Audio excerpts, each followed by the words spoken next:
Francis മാർപ്പാപ്പ ചികിത്സയിലായിട്ട് ഇത് 34-ാം ദിവസമാണ്.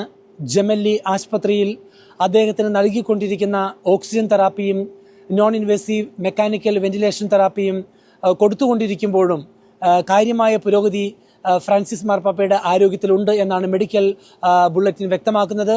പ്രത്യേകിച്ച് ഫ്രാൻസിസ് മാർപ്പാപ്പയ്ക്ക് കൊടുത്തുകൊണ്ടിരിക്കുന്ന ഓക്സിജന്റെ അളവ് ക്രമാതീതമായി കുറച്ചു കൊണ്ടുവന്നിട്ടുണ്ട്.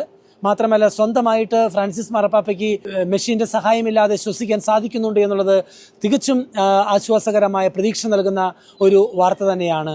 മറ്റൊരു കാര്യം എന്ന് പറയുന്നത്, ഈ ദിവസങ്ങളിൽ വത്തിക്കാൻ ബുള്ളറ്റിൻ പുറത്തുവിട്ട ഫ്രാൻസിസ് മാർപ്പാപ്പ ദേവാലയത്തിൽ പ്രാർത്ഥിച്ചുകൊണ്ടിരിക്കുന്ന ചിത്രത്തിൽ പ്രത്യേകമായിട്ട് പലരും ശ്രദ്ധിച്ചൊരു കാര്യം, മാർപ്പാപ്പയുടെ കയ്യിൽ നീര് ഉള്ളതായിട്ട് കാണപ്പെട്ടു എന്നുള്ളതാണ്. അതേക്കുറിച്ച് വത്തിക്കാൻ നൽകിയിരിക്കുന്ന ഒരു വിശദീകരണം ഇതാണ്. ഫ്രാൻസിസ് മാർപ്പാപ്പ ആശുപത്രിയിൽ ചികിത്സയിലായി ദിവസങ്ങളോളം കിടന്നതുകൊണ്ട് മൊബിലിറ്റി ഇല്ലാത്തതുകൊണ്ടാണ് ആ ഒരു നീര് വന്നത്. തീർച്ചയായിട്ടും അത് ഗണ്യമായ രീതിയിൽ ആ നീര് കൈകളിൽ കുറവ് വന്നിട്ടുണ്ട് എന്ന് പ്രത്യേകമായി മെഡിക്കൽ ബുള്ളറ്റിനിലൂടെ വ്യക്തമാക്കിയിട്ടുണ്ട്. മറ്റൊരു കാര്യം എന്ന് പറയുന്നത്, ഫ്രാൻസിസ് മാർപ്പാപ്പയ്ക്ക് കൊടുത്തുകൊണ്ടിരിക്കുന്ന ഭക്ഷണത്തിൻ്റെ ഡയറ്റ് ഡോക്ടേഴ്സ് പ്രത്യേകമായി ക്രമീകരിച്ചിട്ടുണ്ട്.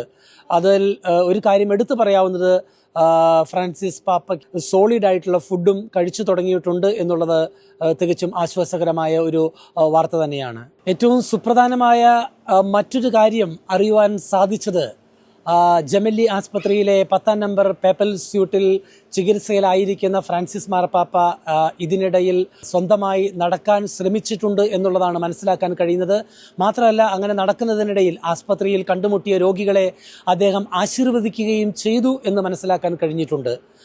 കൂടാതെ പകൽ സമയങ്ങളിൽ അദ്ദേഹം വിശ്രമിക്കുകയും പ്രാർത്ഥനയിൽ സമയം ചെലവഴിക്കുകയും ചെയ്യുന്നുണ്ട്. ഇതെല്ലാം അദ്ദേഹത്തിൻ്റെ ആരോഗ്യത്തിൻ്റെ പുരോഗതിയാണ് സൂചിപ്പിക്കുന്നത്. സൗഖ്യത്തിലേക്ക് വന്നുകൊണ്ടിരിക്കുന്നു എന്ന് തന്നെയാണ് സൂചിപ്പിക്കുന്നത്. ഇതിനിടയിൽ ഒരു പ്രത്യേക കാര്യം ശ്രദ്ധയിൽപ്പെട്ടത്, വത്തിക്കാൻ സ്റ്റേറ്റ് സെക്രട്ടറി കർദിനാൾ പിയത്രോ പരോളിനോട് ഫ്രാൻസിസ് മാർപ്പാപ്പ രാജിവെക്കുമോ എന്നുള്ള ചോദ്യങ്ങൾ ചോദിക്കുകയുണ്ടായി. അപ്പോൾ അതിനത് പ്രത്യേകമായിട്ട് അദ്ദേഹം നൽകിയൊരു വിശദീകരണം ഇതാണ്. ഫ്രാൻസിസ് മാർപ്പാപ്പയുടെ ആരോഗ്യത്തെക്കുറിച്ച് കൂടുതൽ വ്യക്തമായിട്ട് പറയേണ്ടത് ഡോക്ടേഴ്സാണ്.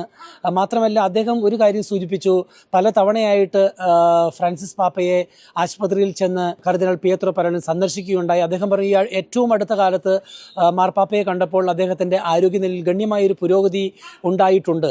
അതുകൊണ്ട് ഇപ്പോഴത്തെ സാഹചര്യത്തിൽ എല്ലാവരും ശ്രദ്ധിക്കേണ്ടത് അദ്ദേഹത്തിന് വേണ്ടി പ്രാർത്ഥിക്കുക എന്നുള്ളതാണ്. അദ്ദേഹത്തിൻ്റെ രാജ്യവുമായി ബന്ധപ്പെട്ട അങ്ങനെയുള്ള കാര്യങ്ങളിലല്ല നാം ശ്രദ്ധ തിരിക്കേണ്ടതെന്നും ഫ്രാൻസിസ് പാപ്പയ്ക്ക് വേണ്ടി പ്രാർത്ഥിക്കുകയാണ് വേണ്ടതെന്നും പ്രത്യേകമായിട്ട് കർദിനാൾ പിയത്രോ പരോളിൻ സൂചിപ്പിക്കുകയുണ്ടായി. പതിവ് പോലെ ഇന്നലെ വൈകിട്ടും ഫ്രാൻസിസ് മാർപ്പാപ്പയുടെ ആരോഗ്യത്തിനും സൗഖ്യത്തിനും വേണ്ടിയിട്ട് ഉള്ള ജപമാല വത്തിക്കാൻ സ്ക്വയറിൽ നടന്നു. ആ ജപമാലയ്ക്ക് നേതൃത്വം കൊടുത്തത് കർദിനാൾ അഞ്ചലോ ഡൊനാറ്റിസ് ആണ്. അദ്ദേഹം 2017 മുതൽ 2024 വരെ ലാറ്ററൻ ബസിലിക്കയുടെ ഇൻചാർജ് ആയിട്ടുള്ള കർദിനാളായിരുന്നു. അതോടൊപ്പം തന്നെ ഫ്രാൻസിസ് മാർപ്പാപ്പയുടെ വിക്കാർ ജനറൽ കൂടിയായിരുന്നു.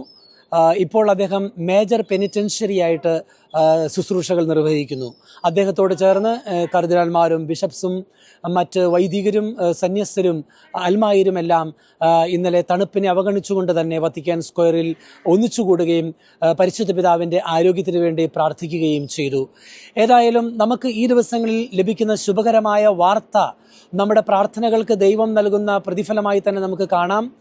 ഫ്രാൻസിസ് മാർപ്പാപ്പയുടെ ആരോഗ്യത്തിന് വേണ്ടി, സൗഖ്യത്തിന് വേണ്ടി തുടർന്നും നമുക്ക് പ്രാർത്ഥിച്ചുകൊണ്ടിരിക്കാം. വത്തിക്കാൻ സ്ക്വയറിൽ നിന്നും ഗുഡ്നസ് ടെലിവിഷന് വേണ്ടി ഫാദർ ജോജി പോളിനോടൊപ്പം ഫാദർ ജോബി പോൾ.